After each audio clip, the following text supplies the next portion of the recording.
Assalamualaikum warahmatullahi wabarakatuh. Pada kesempatan ini saya akan menyampaikan dan menjawab pertanyaan dari salah satu teman. Tadi malam ada yang telepon, Ustaz, bagaimana hukumnya di sebuah daerah dalam masalah penguburan ari-ari. Jadi yang ditanyakan mengubur ari-ari. Jawabannya pertama, saya jawab pengertian ari-ari itu sendiri. Ari-ari itu saya ambil dari kitab Hasyiatul Jamal. Wahiyah risya'uh waladil insan. Ari-ari itu adalah penutup dari anak manusia. Itu namanya ari-ari. Lah sekarang kalau ada pertanyaan, kira-kira ari-ari itu hukumnya suci apa najis? Maka di sini saya ambil dari kitab Syarhul Bahjah Al-Wardiyah. Dalam mazhab Syafi'i dijelaskan, wal masyimatu wa yallati fihal waladu. Ari-ari itu yang di dalamnya ada bayi. Tahiratun minal bashar. Kalau memang itu ari-ari manusia, maka itu hukumnya suci. Terus selanjutnya najisatun min ghairih. Kalau memang ari-ari itu dari selain manusia, maka itu hukumnya najis. Jadi kalau memang ari-arinya manusia, itu hukumnya suci. Tapi kalau ari-arinya selain manusia, hewan umpamanya, maka itu hukumnya najis. Tapi ada sebagian dari ulama mazhab Maliki yang mengatakan bahwa ari-ari itu juga hukumnya suci. Di sini saya ambil dari kitab Mawahibul Jalil fi Syarhi Mukhtasar Asy-Syaikh Al-Khalil. Dijelaskan wa ammal masyimatuh, ari-ari wahiyah yuqaul maulud, yaitu tempat pelindung janin. Dari mazhab Maliki, al-masyimah wahiyah yuqaul maulud, yaitu tempat pelindung janin. Faqad hakama Ibnu Rushdin bi taharatiha. Ibnu Rushdin menghukumi bahwa ari-ari itu hukumnya suci. Ibnu Rushdin itu termasuk dari ulama mazhab Maliki. Sekarang kalau ada pertanyaan, kira-kira ari-ari itu termasuk bagian dari bayi itu atau dari ibunya? Kalau ada pertanyaan seperti itu, maka saya ambil dari kitab Tuhfatul Muhtaj. Di sini dijelaskan, far'on halil masyimah, apakah ari-ari itu juz'un, sebagian minal ummih dari ibunya, au minal maulud, atau dari anaknya atau bayinya. Sehingga hatta idza mata ahaduhuma, sehingga seandainya salah satu dari ibu atau bayi itu meninggal, akiban fi sholiha, setelah ari-ari itu terpisah, kana laha hukmul juz'il munfasil minal mayyit, maka ari-ari itu setelah berpisah, setelah dipisah maksudnya, akan mempunyai hukum sendiri. Sehingga fayajibu dafnuha, maka wajib dimakamkan atau dikuburkan. Terus wa idza wujidat wahdah wajib tajhizuha. Kalau memang ditemukan ari-ari itu, maka wajib tajhizuha, wajib dirawat, ya dikuburkan, dimandikan, dikafani, washolatu alaiha, dan juga wajib disolati. Kalau memang ditemukan tanpa, jadi ada seorang membuang ari-ari, terus kita menemukan umpamanya, ini ari-arinya siapa? Apakah ya kan ini juga wajib tajhiz, perawatannya itu nanti dimandikan, dikafani, disolati, dan dikuburkan umpamanya. Kabaqiyatil ajza, sebagaimana anggota-anggota yang lainnya, kan seperti itu. Auli annaha, itu kalau memang dianggap satu bagian. Auli annaha la tu'ajzuh min ajza'i wahidin minhuma khususul maulud, atau ari-ari itu tidak dianggap bagian dari salah satu dari ibu dan bayi tadi. pertanyaan tadi. Maka jawabannya fihi nadharun, maka di sini perlu dikaji ulang, fihi nadharun. Jadi wadhahir, akan tetapi komentarnya beliau Tuhfatul Muhtar, wadhahir annahu la yajibu fiha syai'un, maka ari-ari itu ya tidak wajib tajhis sebagaimana orang yang meninggal, yaitu tidak wajib untuk dikafani, disolati dan dimandikan umpamanya. Nah, seperti itu. Ini cuman bahasanya nadharun, otomatis ada ulama yang mengatakan berpendapat itu hukumnya wajib. Terus selanjutnya dari masalah ari-ari itu dikubur atau dibuang ke sungai atau bagaimana?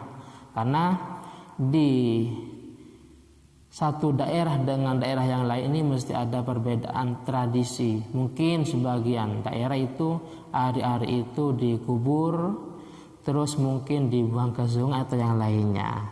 Maka di sini ada sebuah hadis, kana Nabi ya'muruh bidafni sab'ati asya' minal insan. Jadi baginda Rasul itu menyuruh mengubur 7 bagian dari manusia. Yang pertama itu asy'aruh, yaitu rambut. Asy'arih, yaitu rambut. Yang kedua wadhufrih, yaitu kuku. Waddamih wal haidih, yaitu darah haid. Selanjutnya wasinih, yaitu gigi. Dan selanjutnya wal alaqati, yaitu gumpalan darah. Dan wal masyimatih, yaitu ari-ari bayi. Jadi di sini Nabi memerintah kita untuk menguburkan. Tapi ingat bahwa istilah ya'muru di sini atau perintah di sini hukumnya bukan wajib, tapi cuma sekedar an-nadbu, yaitu anjuran. Jadi anjuran. Jadi tidak wajib dikubur. Dan di sini saya memperkuat dari kitab-kitab fikih bahwa dari bahasa amar tadi atau Nabi merintah itu hukumnya tidak wajib, cuma sekedar anjuran. Di sini saya ambil dari kitab Nihayatul Muhtaj juz 2 halaman 495. Wa yusannu, hukumnya sunnah. Dafnu man fasal, dafnu ma, mengubur sesuatu, infasolah yang berpisah, min hayyin, dari orang yang masih hidup, lam yamut, yang belum mati, halan, seketika itu. Jadi ketika ada anggota yang terpisah dari orang yang masih hidup, entah itu rambutnya, kukunya, atau ari-ari dan yang lainnya, maka itu dianjurkan untuk dikubur. Au mimman syukka fi mautih, atau dari orang terpisah dari seseorang yang diragukan kematiannya, kayak disarikin, seperti tangannya pencuri. Jadi mungkin ada pencuri terus ketahuan sehingga orang yang melihat atau mungkin warga langsung memotong tangannya. Pencurinya melarikan diri sedangkan tangannya masih tertinggal umpamanya. Dianjurkan untuk dikubur. Wa dhufrin, atau kukunya, wa sya'rin, terus wa alaqatin, wa damin nahwi fasdin. Nah, ini semuanya sunnah untuk dikuburkan, yaitu kuku, rambut, segumpal darah, dan juga darah gara-gara bercandu, ya kan, atau darah haid tadi. Kenapa? Karena ikraman li sahibiha. Kenapa kok dikuburkan? Karena memuliakan kepada sahibiha, kepada orang yang punya darah tadi, kepada orang yang punya rambut, kepada orang yang punya kuku, dan kepada bayi atau mungkin anak yang punya ari-ari tadi. Jadi dianjurkan.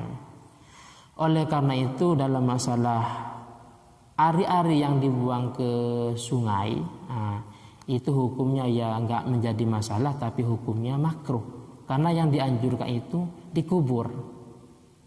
Jadi mengubur ari-ari itu hukumnya enggak wajib, sehingga kalau terpaksa dengan cara apa saja itu hukumnya tidak sampai haram, akan tetapi hukumnya makruh. Seperti dibuang ke sungai umpamanya. Apalagi ari-ari digantungkan. Nah, mungkin ada sebuah kejadian. Ari-ari itu ya tidak dibuang ke sungai, apalagi dikuburkan, malah digantungkan di dalam rumahnya. Malah ini lebih jelek lagi kalau ada seperti ini, kurang dibenarkan. Terus selanjutnya, cara penguburan ari-ari itu di beberapa daerah berbeda. Ada yang pakai lampu, terus malah ada yang pakai sisir, ada yang pakai cabai, bawang dan seterusnya. Dan ini bagaimana tanggapan syariat? Karena ditanyakan, lalu caranya apakah seperti tadi itu dibenarkan apa tidak? Jadi saya menjawab, kalau memang ya kan dia meyakini dengan tujuan ini kurang dibenarkan. Wis diberi ini biar seperti ini kurang dibenarkan. Jadi praktek seperti itu kurang dibenarkan. Akan tetapi saya tidak berani memvonis oh itu syirik umpamanya, saya nggak berani ke sana. Wis intinya kurang dibenarkan. Tapi saya tidak berani oh itu hukumnya syirik, kufur, saya nggak berani. Intinya tradisi yang seperti itu tidak dibenarkan. Yang kedua, saya memandang dari sisi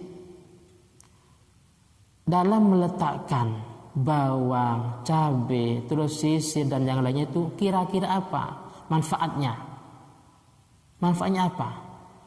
Kalau memang tidak ada manfaatnya baik secara duniawi maupun ukhrawi, maka itu dalam kategori tabdzir atau mubadzir atau idaatul mal. Saya ulangi lagi, dalam meletakkan tadi sisir atau mungkin cabai, bawang dan yang lainnya, kira-kira apa manfaatnya? Baik manfaat secara ukhrawi, akhirat dan secara duniawi. Kalau memang tidak ada manfaatnya, maka itu termasuk kategori mubadzir atau tabdzir atau idaatul mal atau israf berlebihan. Kenapa? Karena itu termasuk kategori tasarruful mal fi ghairi masarifihi, yaitu membelanjakan harta yang bukan semestinya. Sisir itu digunakan untuk merapikan rambut. Wa huwa la ya'udu naf'uhu halan aw mu'ajjalan. Dan membelanjakan harta itu yang tidak ada gunanya secara ukhrawi dan secara duniawi itu termasuk kategori mubadzir, sehingga fayashmilul makruhata awil muharramata, maka hukumnya minimal makruh, kalau bisa itu hukumnya haram. Saya ulangi lagi, maka hukumnya minimal itu hukumnya makruh, bisa jadi haram. Ini pandangan fikih dan ini termasuk sudah menjadi pembahasan umum. Jadi kalau memang tidak ada manfaatnya secara ukhrawi maupun dunawi, itu hukumnya tadi wis tidak dibenarkan, entah itu makruh atau haram. Kenapa? Karena tidak ada manfaatnya. Mungkin ini yang bisa saya sampaikan, dan jika kurang puas atau mungkin kurang jelas, silahkan ditanyakan dalam channel ini. Akhiran, assalamualaikum warahmatullahi wabarakatuh.